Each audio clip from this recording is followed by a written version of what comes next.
And remember, fish are friends, not food. What's up, y'all? It's your boy Adam Pecora here. Welcome to another episode of Requiem for a Tuesday. Trying to switch it up here, as you can hear. That is me playing in the background under the alias WolfX, trying to get a little ambiance going to the intro, you know. We'll see how that works out. If you do want to listen to any of my music, solo or otherwise, we got it streaming everywhere. WolfX, Multiplex. Easiest way to find everything is through my Instagram at adam.rfat. So follow me there for a whole lot of good stuff, right? Lots of good content. But the link in my bio will link you to everything, or you can just go search for it on your own again. WolfX or Multiplex. And yeah, coming in strong here for the podcast. Little bit of music plug in there. That was fun. I think that went well. But yeah, just trying to mix it up. You got to keep things fresh as we all go a little stir crazy and lose our minds here. Hopefully that's not the case for you, as it apparently is for me. You know, nothing crazy, but just kind of going through little bouts of existential crisis. I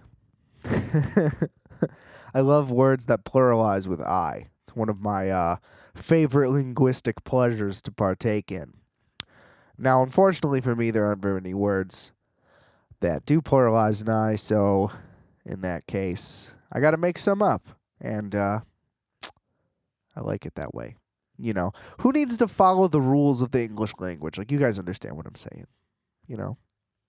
But yeah, so I'm just trying to do like regular promotional style stuff. So please rate and review and subscribe and all that stuff to the podcast as well as my other content as previously mentioned. Now, what I don't get is like everybody's doing all these like podcasts via Zoom now, and like Zoom chats are becoming a thing, and like the late night stuff is all done via that app. And my whole thing is like, where the fuck did this thing come from?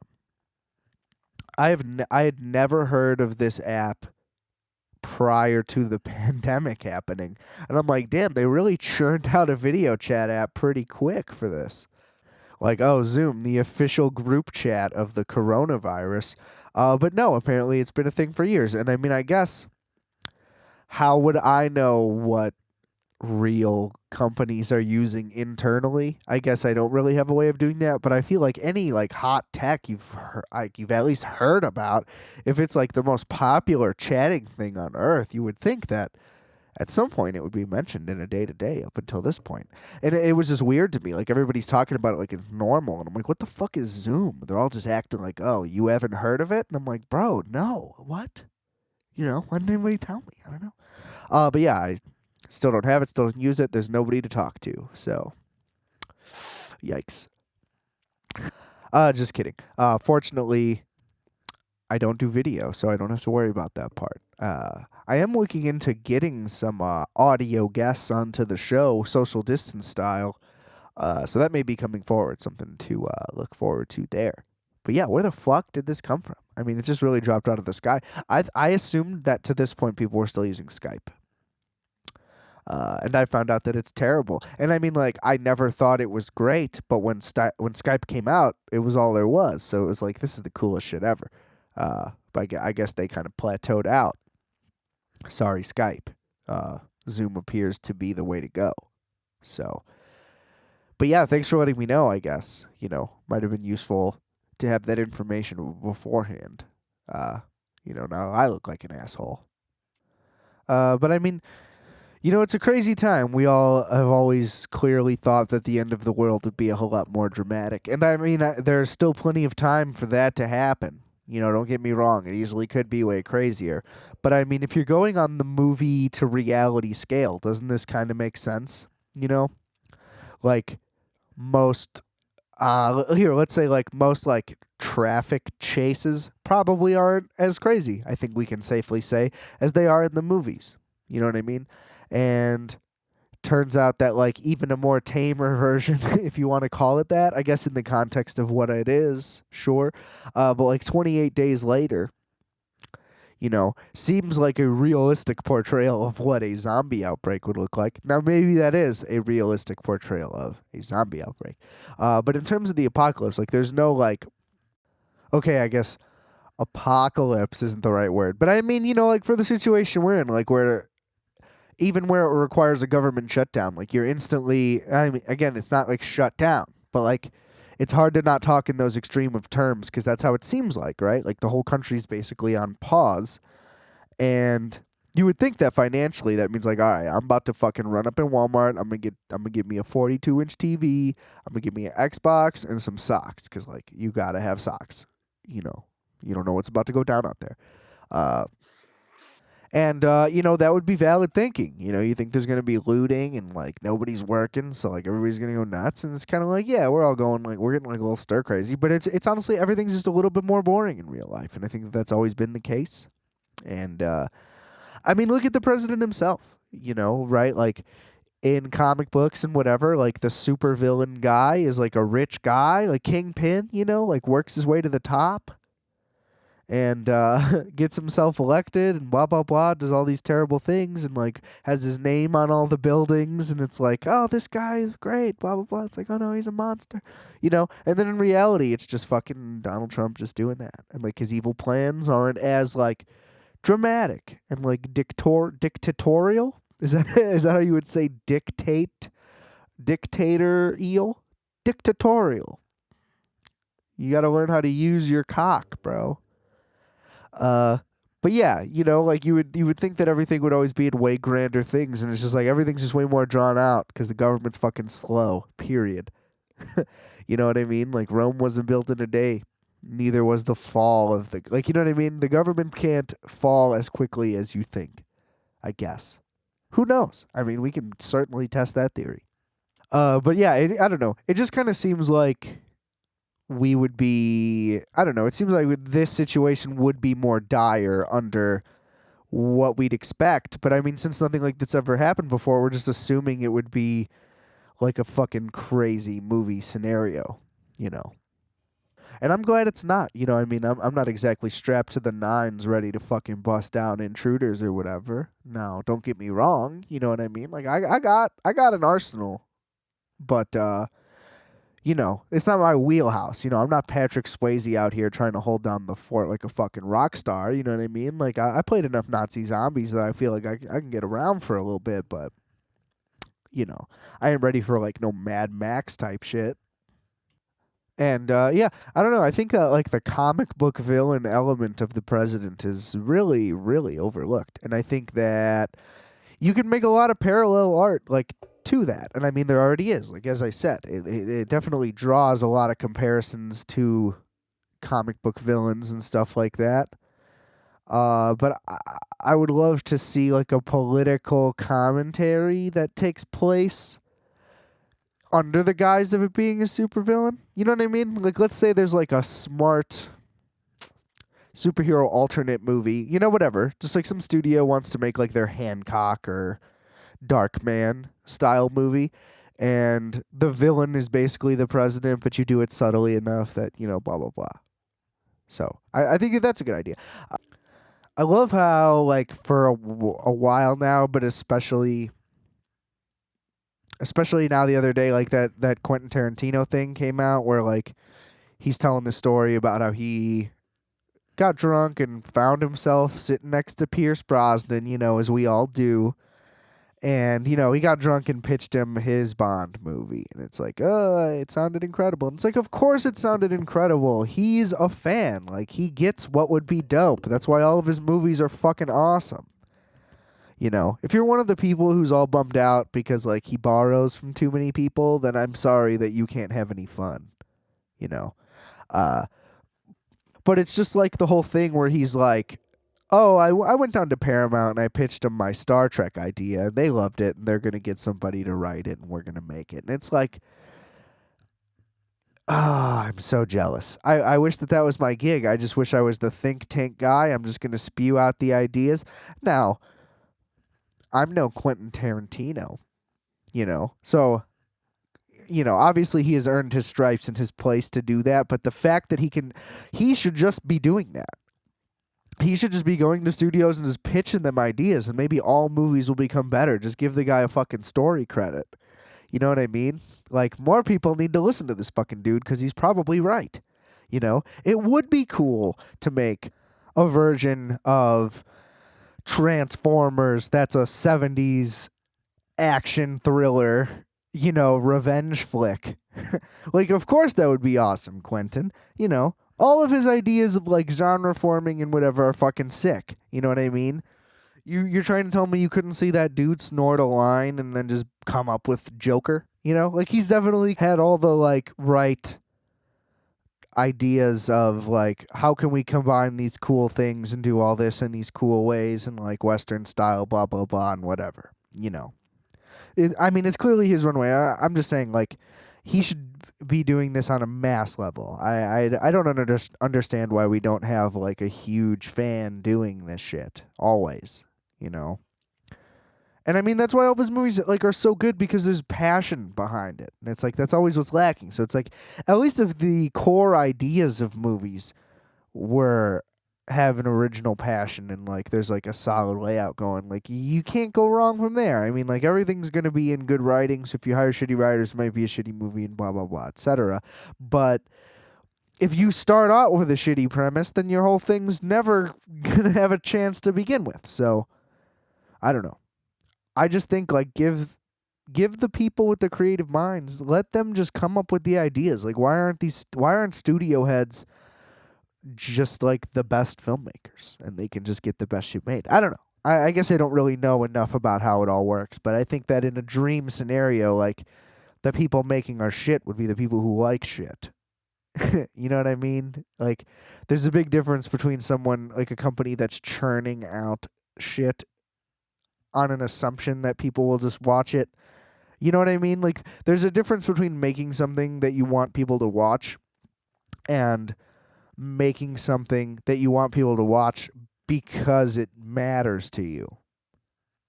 Right? And that's pretty much the biggest distinction with all like the streaming services. Like, their original content is just content. That's all it is. There are no like passion projects coming out of there. There are not movies that like people are putting their heart and soul into. It's, oh, Netflix is going to finance my big budget whatever. Let me make my big budget whatever. And it's just, I'll churn it out and it'll get popular and then we'll all forget about it. And I don't think that that's a sustainable take. I think that eventually going viral for a week is not the ultimate success of any project. I don't see how Tiger King is going to hold any testament of time. It's going to be like, hey, remember that meme? And like, it is a pretty solid documentary. I mean, I think it's too long, which is kind of like the Post Malone thing. Like, we're just trying to get more streams. So like, I guess I kind of get it financially, and like, it's decent as a doc, but like, it's only decent because of how ridiculous everything is. Because like, as I talked about, the actual documentary itself doesn't have anything to say. And it seems like none of the new shows, comedies, dramas, whatevers, they don't really have anything to say. And I think that that's the biggest problem. And I think that that's why, amongst, again, everything that's going on, and as I talked about, everybody's so hyped for The Last Dance, I was able to find a way to just watch 2 episodes. I mean, my ESPN app, luckily, just like said I was signed into a cable provider. Don't know that I am, because I definitely don't have a cable provider, but hey, fucking A, all right with me. If I can watch all of these, that would be fucking sick. I got to watch the first 2. I don't like how much they're setting it up, and I get why. Because clearly it's going to be fucking amazing with all the things that they've already set up and teased at. I can tell that they clearly like spent all the cash that they could possibly to make this happen. I mean, they interview all the right people. It's basically the entire team and staff, and fucking, they got the owner and shit. Like, they got everybody, which is fantastic. And they made both of the first 2 episodes really just like shrouded in all the backstory. Whereas, I mean, I didn't really know what to expect. Like, was it going to be a comprehensive doc on like Jordan's career, on the Bulls dynasty as a whole? A little bit of both, just kind of on the history of everybody involved, which is fucking awesome to come from that many point of views. Um, but clearly, like the access that those cameras got for that season, I'm so glad that it's been unearthed because there's not really a good enough insight into teams as is. I mean, like when you watch Hard Knocks and shit, it's like, yeah, somebody will be dumb, somebody will be whatever. I mean, this year to watch Antonio Brown unravel, and only slightly because, like, I think teams get final cut, so it's like you're not really going to show that much, which is part of the problem. And I mean, I know Jordan, I think, got final cut, but I think he also understands like what would make a believable and real and quality documentary. So I mean, there's definitely going to be shit in there that he might not necessarily want people to see. Whereas the Raiders would never want, you know what I mean? No team is willing to show things that people don't want to see. Or what? Yeah, I guess you wouldn't want to show anything that people don't want to see. God, I'm really just losing my mind in here. But you know what I mean. Like, no team is going to want to leak anything that makes the team look bad, is what I was essentially trying to say. So we got there. We got there eventually. Whereas like Michael Jordan is like, yeah, he probably didn't want to show people him screaming at his teammates for shit, but you know, now's the time. I mean, it's been enough time and it all happened and it all worked. So it's all worth it, right? Go yell at your kids, you know? Maybe they'll win you some championships. You never know what's going to happen really. But I'm excited for the rest of it. I mean, it definitely was worth a lot of hype. Probably not as much hype as the current sportsless, jobless America like forcibly amped it up to be, you know? But I think that that's a pretty safe thing to say. I definitely think that it is a upper echelon 30 for 30 already, if it even qualifies as one. But I'm just going to call any ESPN doc that because fuck it. Ignorance rips. And yeah, I'm excited for the rest of it. I can't. I mean, it's kind of like reliving it. Not that I really lived it to begin with. But they're really breaking it down. I mean, I didn't know a lot of the information already. I didn't know that Scotty was that upset. Like I knew everybody was upset with the front office. I think everybody knows that everybody hated Krause. I do think it is a little unfair that like you're just shitting on this dead guy the whole time, and he literally can't say anything about it. That's pretty unfair. You probably shouldn't spend that much time talking about it, but like not out of even like a respect for the dead thing. I mean, I don't even mean it like that. I just think like if that dude doesn't get to say his own side, then this thing is pretty one-sided. So you can kind of just say it once, you know, but they're really, really rubbing it in like this is all his fault. And it's like, here's my take on it. And again, I didn't know about the Scotty contract thing, that it was as bad as it was anyway. I didn't know about the injury thing that he like put off the surgery. And I didn't know that the team struggled at first. I thought that all 3 of those years they just ripped. You know, especially because like the 72 and 10 year happened in the second 3-peat, you know. So I thought that they were just chilling. So I mean, it was cool to see that there was a lot of turmoil and like that they weren't even that good, and it was like a whole thing. So it's like really trying to see like champions be champions, and that I'm excited for that prospect. But my Krause thing is, yeah, wanting credit as a GM. I get it. I get why you would want some credit. When you don't get it, I don't really think that that's that big of an issue, you know. Like maybe maybe at one press conference, you're just like, hey man, you know, I did some stuff, you know. But I mean, they said he was winning like front office exec of the year and shit. Like you're getting recognized, bro. And you have Michael Jordan. What do you expect? Like nobody's gonna be like, thank God you drafted Michael Jordan. You know, I mean, like technically there should be no praise in drafting guys that are like locks. You know what I mean? Like the Cavs GM shouldn't get a big thing for when he took LeBron James. It's like, yeah, you better have. You know what I mean? What else were you going to do? Do you think anybody else would have possibly done something in a different way, and that you're some kind of genius for figuring this shit out? Now, again, he put an incredible team together. I mean, Jordan was in the league for 7 years before they won a final. You know, he put the whole team together. That's fine. But so like that is the one thing that is enough to say like he did have some point. Now, he was wrong, but they really, really shit on the guy. That's all I'm saying. So, we get it. Like, he was an asshole and fucked up and ruined the best thing that ever happened to Chicago sports. Don't rub it in, I think maybe that's what it is. I'm just real salty. I don't want to think about, like, oh, this could have kept going, that's the saddest part about it. Like, in my head, I want to think of it as like, yeah, that went as well as it possibly could have. And there's no way it could have been any better. Michael Jordan left on his own terms when he wanted to.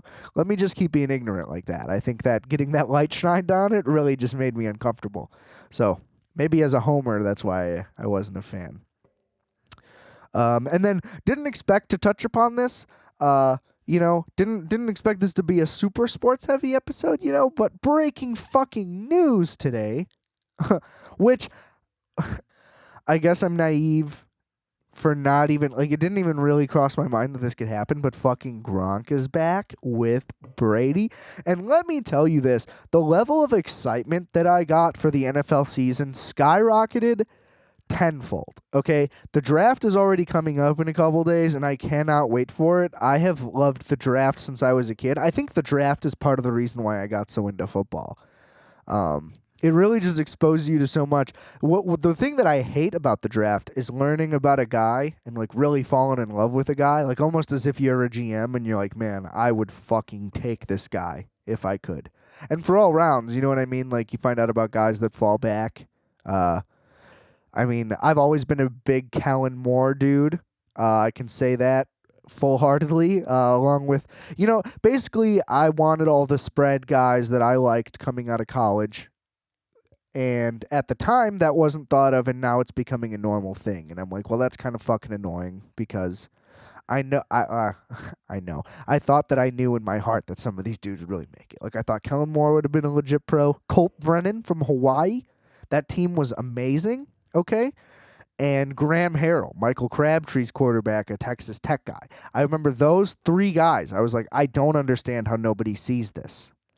Now, I was too young to evaluate. Maybe those guys wouldn't have made it. I do think Kellen Moore would have. The guy won. The guy fucking won games. That's huge, okay? Now, the other guys are like one-year wonder more type of guys, like at least in their like winning seasons. And then I remember Colt Brennan in Hawaii got fucking destroyed in the BCS game they played. But whatever. So yeah, like guys like that. Or I remember like Dan Lefevre was a big like draft day guy. I didn't buy it, but everybody's like, yeah, Dan Lefevre. They're looking at him in like the 5th round. He could be a potential quarterback. It's like, come on, we're not gonna play Dan Lefevre. And I mean, I was right about that, but anyway. So yeah, I love the draft that's coming out, but I mean, this really just has exploded my interest in the upcoming season. I mean, I really didn't think Gronk was going to come back, especially because the way the Patriots were struggling at the end of last season. I mean, I thought if he was coming back, he's going to come back and just finish out the playoff ride. And I mean, who knows? Like, was this all planned the whole time? When Brady was talking to Kraft and Belichick, he's like, bro, you have to give me Gronk, please. It's like the guy's going to stay retired unless he comes and plays with me, I would assume was the talk, right? And so just give me him. Like, you guys will get a pick out of it, and I'll get my guy. I'll be in another conference. Like, you know what I mean? Like, just hook me up. Just do me one favor as a parting gift, right? And wow, did they fucking deliver. Again, I'm just assuming that was like some kind of predetermined thing. Who knows? Maybe this was a spur of the moment decision thing. That would be awesome too. But that team just got so much better by adding Gronk. Because I mean, you go from having a potentially decent tight end. You know what I mean? He hasn't really proven himself. In OJ Howard, they could potentially trade him now. Maybe get a little more help on defense or something, or whatever they might need for him, or keep it and try to do like a dual tight end thing. And that, like, already having Evans and Godwin is an unbelievable duo, but adding Gronk as the third guy, it opens everything up for everybody else. It makes their offensive line automatically better. It makes their run game better. Gronk is an O lineman and the best tight end. You know what I mean? Like, you just bolstered the entire offense. It's like not fair. For whatever regression Tom Brady may have had, it's like, well, fuck it. Now he can just fucking chuck the ball to anybody. And it will not matter because he has all of the best people out there to try to catch these passes. And it feels cool. It feels like the good, smart, mature version of what the Heat did. Right? Like when LeBron did the decision and blah, blah, blah. It's like if he would have just played it cool and played it mysterious and done it all like this, like under the table, like, oh, breaking news, boom. Here's Chris Bosh, boom. Here's another guy, boom, And that was how the rest of their roster played out. And you were just kind of like, oh, shit, they signed Mike Miller too? They signed fucking this guy? They're just going to be raining threes on everybody. And it worked, you know what I mean? That's how this feels. It's like, oh, he just got another guy. Like, he's connecting. He made 20 years of friends, and now he's like, guys, just give me 1 year, take a pay cut, come to Tampa. It's nice. We can have a blast. We'll win a Super Bowl or two, and then we'll get out of here. And I think that, like, it's been well said that their defense is way better than you might have thought. With all the Jameis turnover problems, it's like the defense has way more possessions and blah, blah, blah. And they're actually, a stout unit. Now they're going to be on the field a whole lot less. I mean, that team's scary. I think with the addition of Gronk, they became a real thing. Because, like, we all don't know still because Brady's talent around him went down. So maybe Brady hasn't really declined. Maybe the Patriots have declined, their system at least. They didn't have playmakers, and now he has more playmakers than he's ever had, arguably. I mean, Mike Evans and Chris Godwin are great. There's certainly no Randy Moss. Obviously, I would consider Randy Moss the most talented, possibly player I've ever seen. But certainly, I think he's the most talented wide receiver of all time. He's probably not the best because, like, we just know he didn't try. Like, he would openly admit it, which I respect. Frankly, that you can, like, not try and be the best ever is pretty crazy. But either way, like, neither of those guys are that good. But Mike Evans and Chris Godwin is a better duo. You know what I mean? Like, Wes Welker did what Wes Welker did, but tell me that the receivers he has now is not a better core. I would say that you're wrong.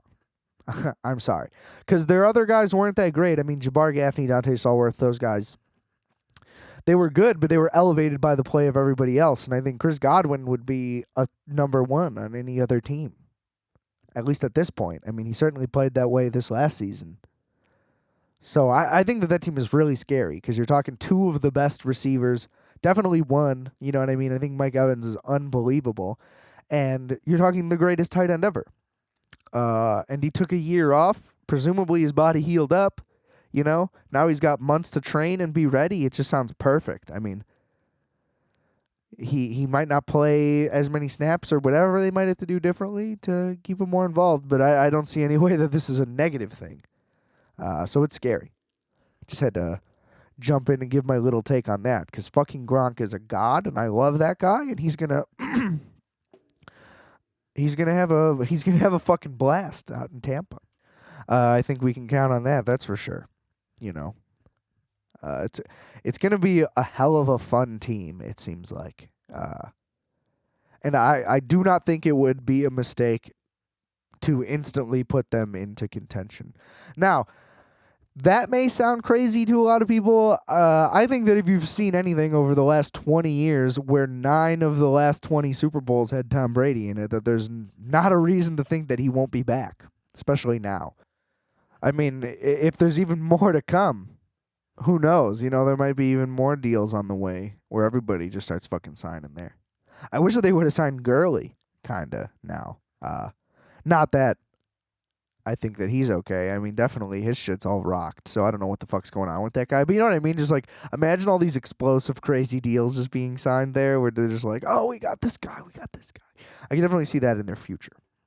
Somehow, or like they make a crazy splash in the draft, and just make moves. I don't know.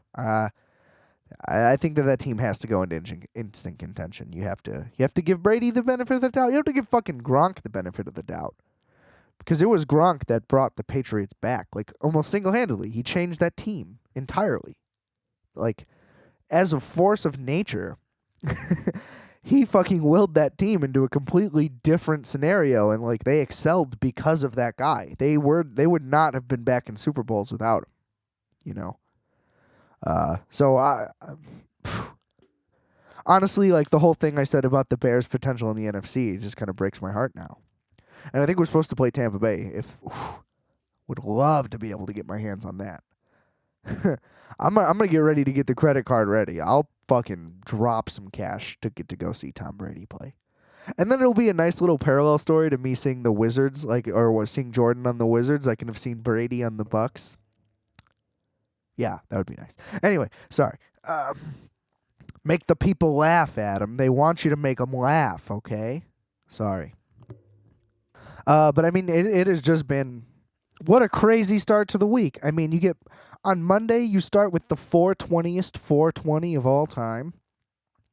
There won't be another 420 like this for 100 years, So we're very lucky to be a part of it. And I hope everyone blazed it on an exponential level for that factor. And technically should have been this whole month. We got a whole 420 month going on. So the ultimate 420, I think, was a success for me. And I hope it was for you as well. Just keep doing your thing. Rocking it out. Never stop, never stopping. That's what they say. And that's just, that's what we try to do every day. They finally dropped The Chronic on all major streaming services. What a landmark achievement in music. And it's about time that everybody finally gets the pleasures. Now, luckily for me, as an Apple Music subscriber, I've been lucky enough to have been bumping that shit for a long time. And I definitely wasn't into it for a long time. Like, I just didn't get it. It just didn't click with me. And then one day last summer, like, I just got an itch to listen to it. I don't know what it was. I was like, it's time to give this another chance, I think somebody had posted it. It might have been for the anniversary, so it might have been after the summer. Shit, that actually might have just only been a few months ago then, like in December. Huh. Well, I don't know. But then maybe it was the December before. Jesus. Clearly, my brain has turned into scrambled eggs, so that's a lot of fun. And we're just going to keep on rolling and ignore all of that. But yeah, phenomenal record. It finally clicked with me, and it absolutely is a masterpiece. And I think it is unheralded and almost untouchable. If you want to talk debut records, I mean, I don't really know anybody that can touch it other than maybe Nas, if you want to say it. But I think that The Chronic is probably better than Nomadic. And then that kind of goes on, like, do you want to just compare the other East Coast guys? Because that's really it. So it's just like, what would you rather have? You know what I mean? Because you could say Biggie's is better. Because, like, you know what I mean? It depends on what you're looking at or looking for, I guess. But then, like, College Dropout, I guess. Like, it's like almost on an untouchable level. And especially given at the time, like, he invented his own genre in order to do it. And to this day, I mean, the drums sound incredible. The bass lines are fat as ever. Like, it sounds brand new still. Nobody is able to come up with that kind of sonic clarity. Which, I mean, like, makes sense. Like, on production terms, like, Dr. Dre is one of the greatest producers of all time. So, like, sure, I mean, I guess I get that. But, like, I don't know. For the sound to still be fresh to this day. And, I mean, I guess, like, since I'm listening to it out of the context of all the watered down G-Funk ripoffs that led to follow, of course it still sounds great and fresh to me, because I wasn't being spoon-fed all that G-Funk in my youth. I wasn't born yet. So lucky me, I guess, for basically getting to enjoy it for the first time again, once I started to listen to it. But, like, Jesus Christ.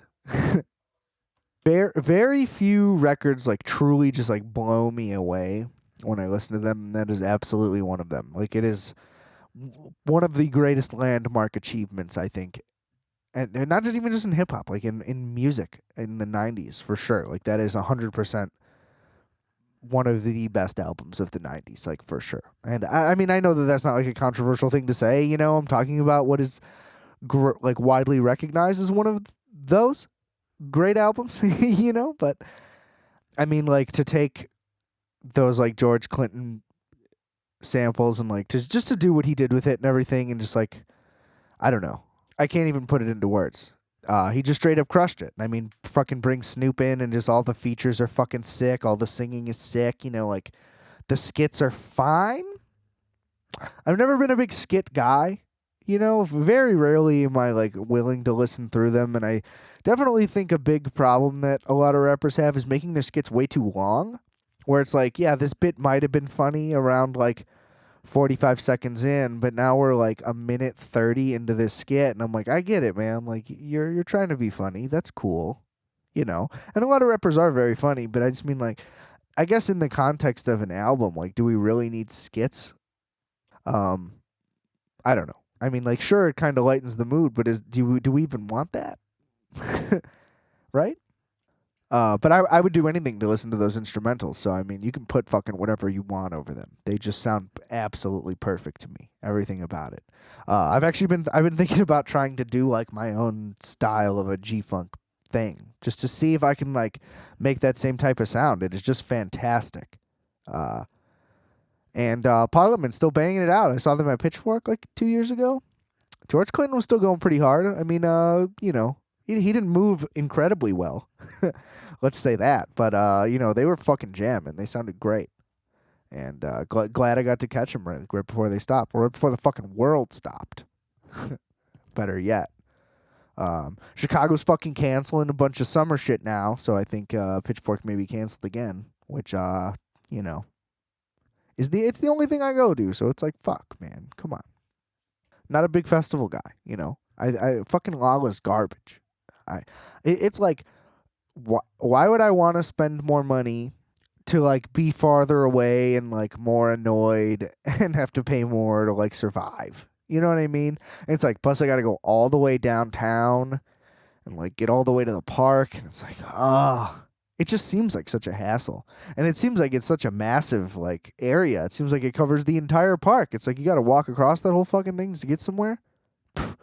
I don't want to walk across it once. Like if I have to cut through to like get to Soldier Field. Sorry, now I'm just talking about like the fucking logistics of this whole thing.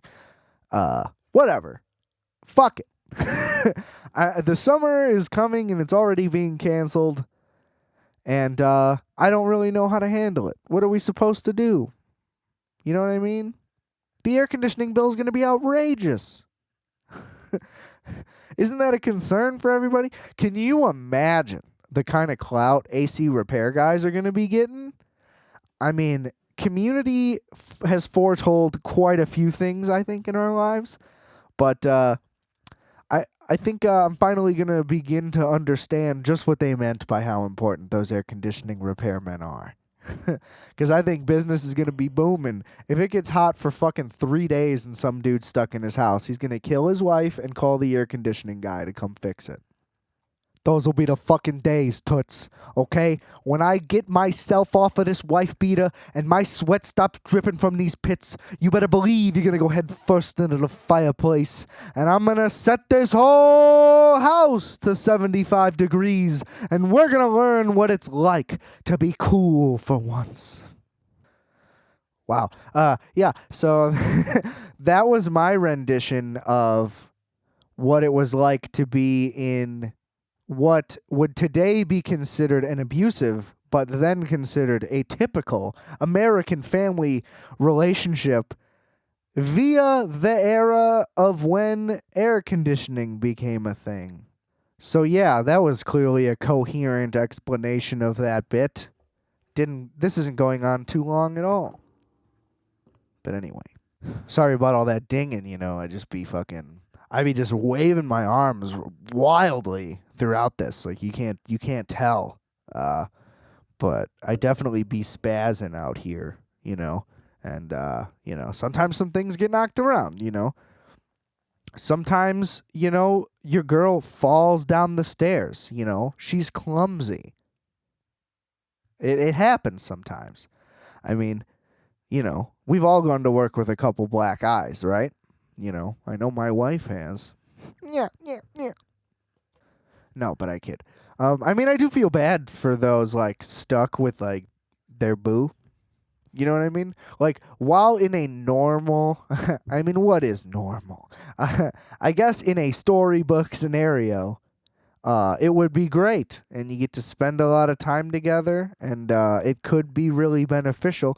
But I also see mostly the reasons why it would be a total fucking nightmare, and kind of glad.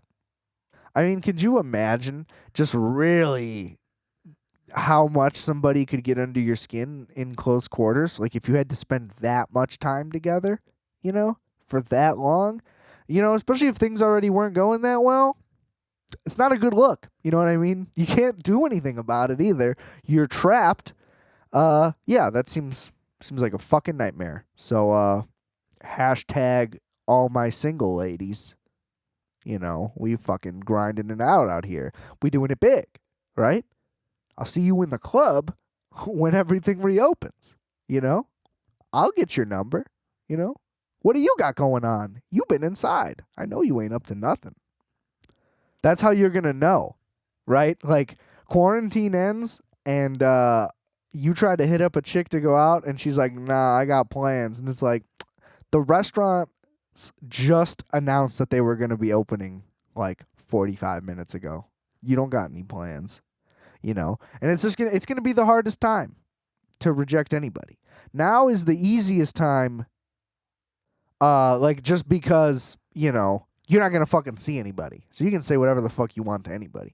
But trust me, it's gonna be a fucking frenzy. I think when this place opens, I bet you there is a large spike in the STD department post pandemic. Now we're gonna have to worry about syphilis again. Maybe this is all just one big marketing tactic for the new Tom Hardy Al Capone movie.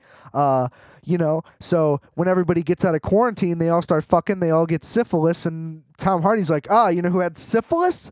Al Capone. Go see my movie. And we're all like, wow, that was the most elaborate marketing scheme of all time. I will definitely go see that movie.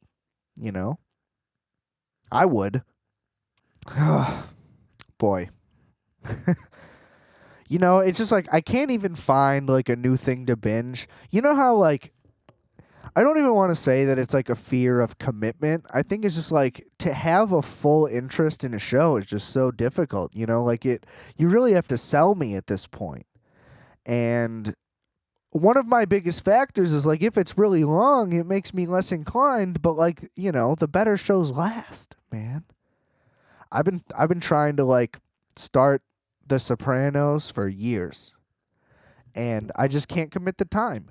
And I'm the same way with books. And like especially right now, it's like I'll spend like an hour on my phone and then I'll just like turn on my Xbox and just like look through streaming things, and then I'll get bored and I'll just like look through my phone, and it's like, dude, I could have just been reading a book, could have been started a show, could have put in a movie I didn't see. And the thing is that like I'm very much like a mood guy, right? Where it's like when I'm solo, it's hard for me to get into the mood for one thing. And then I get into the mood for like a certain movie, and then like you can't stream it anywhere. And then I'm like trying to find ways to watch that movie, and then I can't, and then I'm like, I don't want to watch anything else now, and I just get real mad about it. And it's just counterproductive, right? But I can't seem to break the cycle. And so I am just like doing whatever I can to try to kill time, and it is just not working. And it's like I got plenty, and I just like won't let myself do it. And it is insanity. And before I at least had excuses like, I don't want to read a book, after work. And it's like, sure, I guess you can kind of justify that dumb fucking nonsense if you want to, right? But now there's just not really any reason. It's like you got plenty of time to kill, bro. Just go for it, And it's like, could I start The Sopranos? It's like, I should, but I probably won't. And I tried to watch fucking Ant-Man yesterday. I was like, oh, that'll be like an okay thing. And I just can't do it. I'm sorry. It seemed very nice and light and Paul Ruddy and, as pleasant as that sounds, which is nice. But man, like the fact that they're like saying lines and basically winking at the camera when they say them to like let you know that sentence mattered, it's like, dude, you can just go fuck right off, okay? Like, just how stupid do you think everybody that watches these things are? Clearly and clearly they must be to not give a shit, but like, I don't like that shit.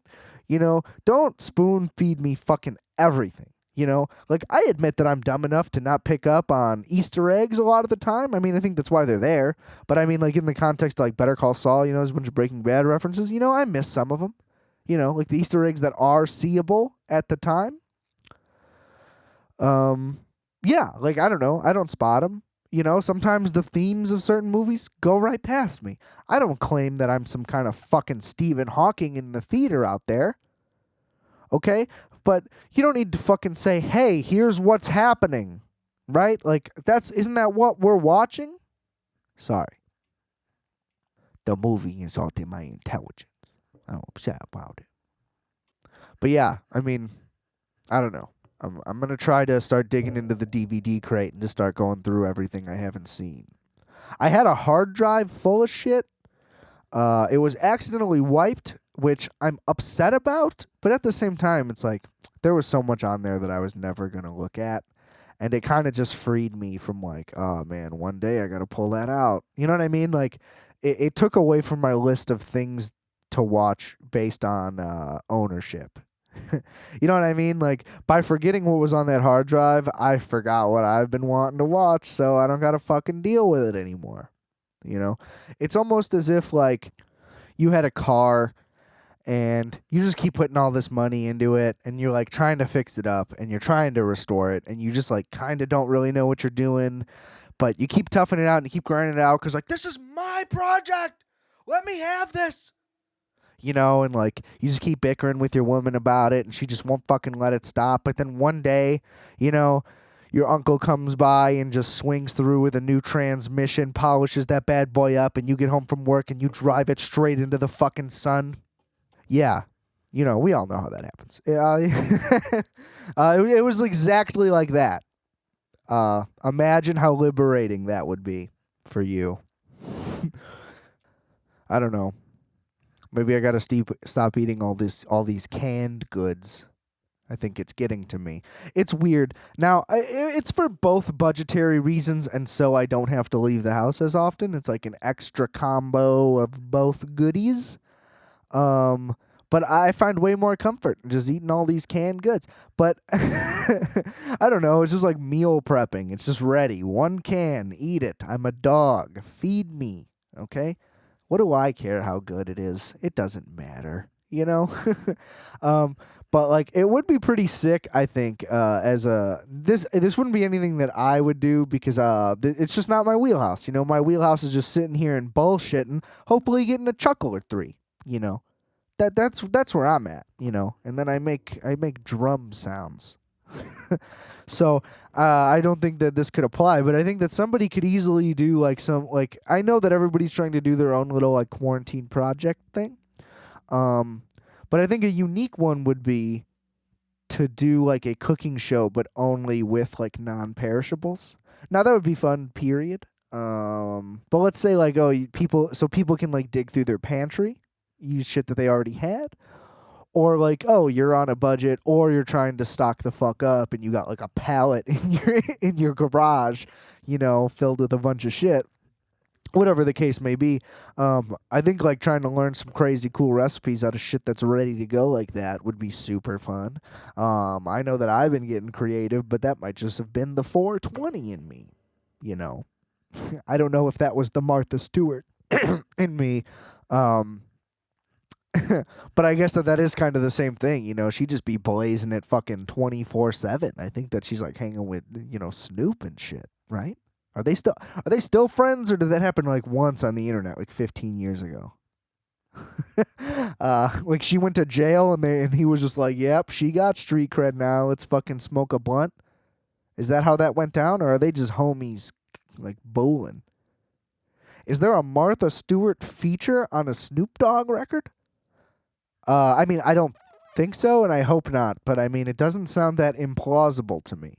You know. For those who don't remember, even fucking Death Row Records put out a Christmas album. You know. And that's just fucking weird. And that doesn't need to happen. So, yeah, I think that that is possible. And if I just spoke that into existence, then I'm sorry. You know, if that happens going forward, that would be pretty unfortunate. Although, what if she had bars? Like, what if Martha came out, like, spitting? And it was like, oh my God, she's been the coolest lady ever this whole time. None of us were paying attention. I think that would be fun. I think that they would have to be making fucking movies about Martha Stewart at that point. You know what I mean? The fact that there already hasn't is a little bit of a crime. I mean, Meryl Streep is a lock to play that role. She would be unbelievable in that position. Now, not that Meryl Streep isn't great in everything all the time, you know? But come on. That is a match made in heaven. Oh, white ladies be bullin'. Coming to a theater near you. Check it out, okay? It's like Straight Outta Compton, but they all live in real nice houses. And their problems are real tiny. Doesn't that sound like a good movie? Shouldn't there be more movies where the stakes are nothing and nothing really happens? You know? We need more movies like My Dinner with Andre. You know? Let's just, like, fucking hang out. Let's have a good time. I think that, actually, off the top of my head, a My Dinner with Andre style movie is the coolest way ever to do, like, a podcast special. Right? So, like, I mean, all stand-ups get theirs. You know, if you make it, you get a special. That's fantastic, and I love it. But what about, like, their podcast? Like, a lot of comedians have them. You're clearly listening to one right now. So that's cool, right? Imagine if there was a way to get a special. Like, think about, like Last Podcast on the Left, right? They're fucking amazing. And they tour and stuff, which is fucking cool. But where's their Netflix special? Now, that would be hard to determine. Theirs would probably have to be a series, you know. But it doesn't have to be anything like, oh, since we're talking, like, it needs to be animated or acted out and do, like, you know, the first thing that came to my head is like a Drunk History style, like, reenactment thing.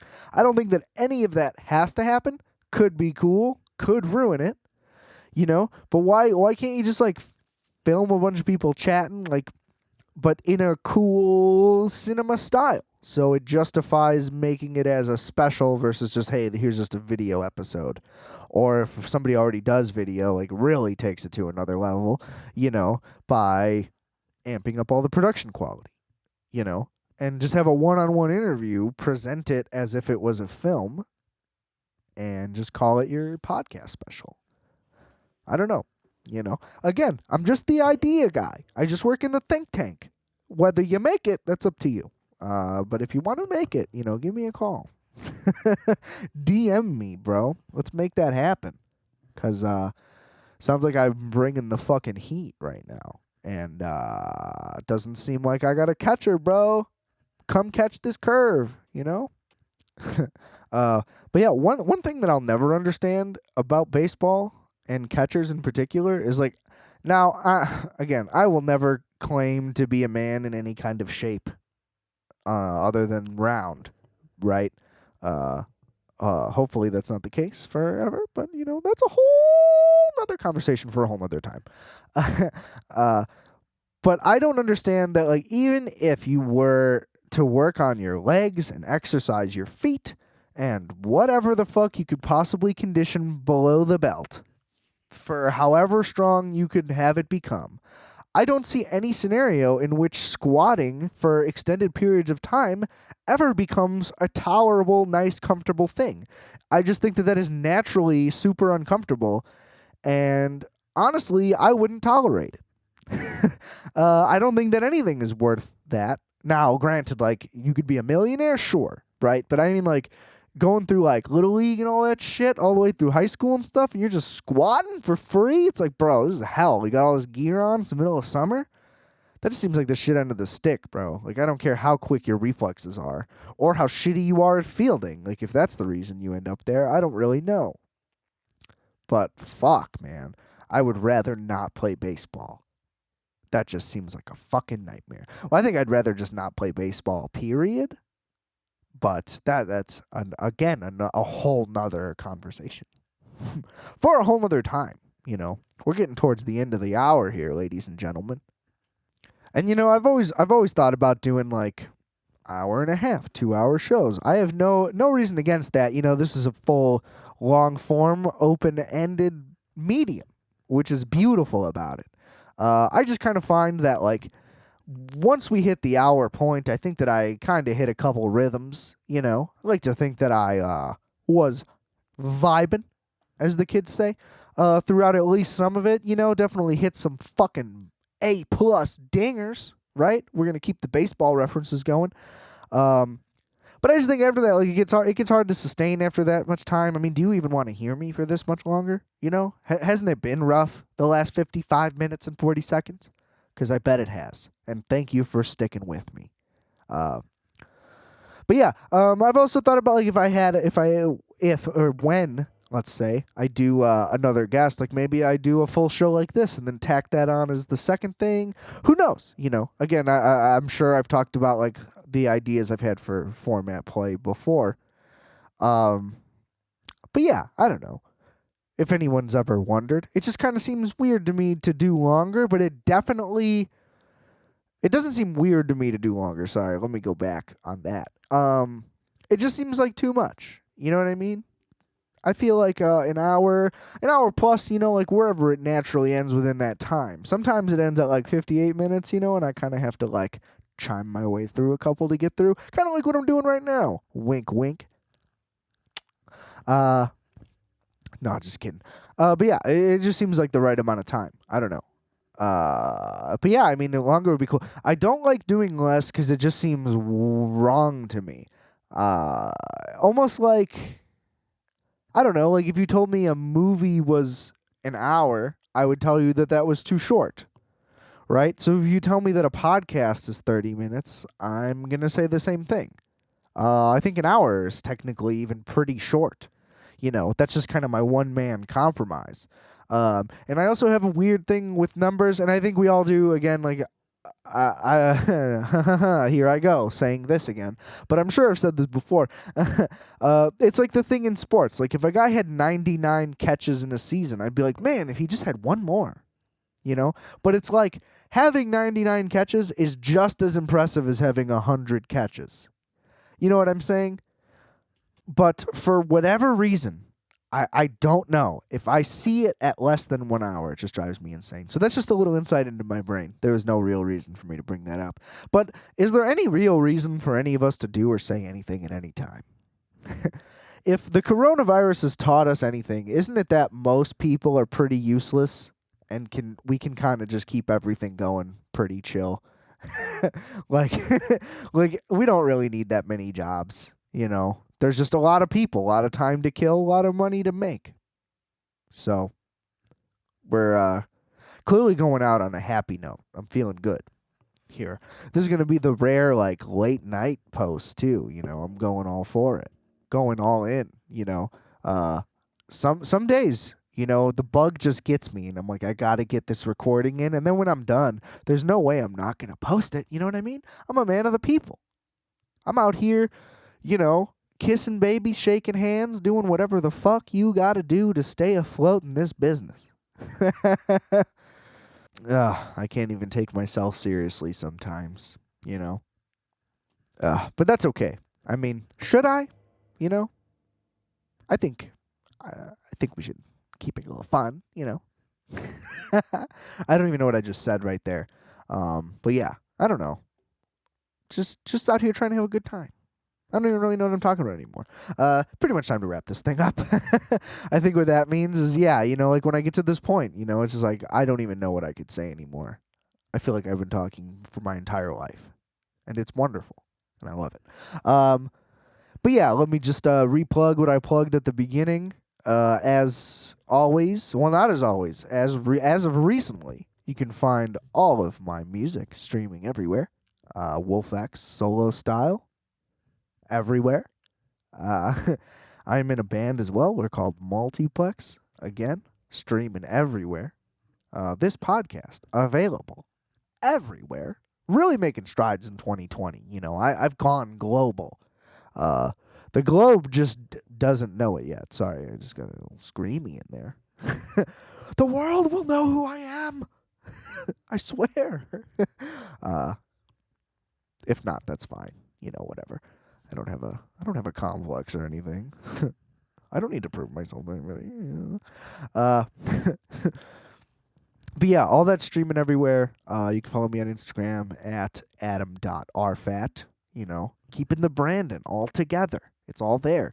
And there's a link in my bio on the Instagram that can get you to all of that stuff if you don't want to look it up individually. Helping you out, making it easy. We got link trees upon link trees. All pages are going to all pages. You can find basically all of the shit I've ever done because anything that's not on anything in the link in my bio is probably posted on my Instagram. So really just all unified on there. Yeah, and rate, review, subscribe, please. Love to hear any feedback. You can always contact me at rfatpodcast@gmail.com. And yeah, sorry, I'm going to try to do that more often. It seems to be the correct and professional thing to do is to actually tell people what you do. So, yeah, I'm going to try to plug this guy up. You know what I mean? When I tell people I know the plug, I'm actually just saying that I know me because I plug myself on this while I talk alone in my little command center, as I like to call it. So yeah, just more insight into the psyche of a broken man in a room by himself. So with that, let me just remind you that I are fat, you are fat, we are fat. Calculator, everybody.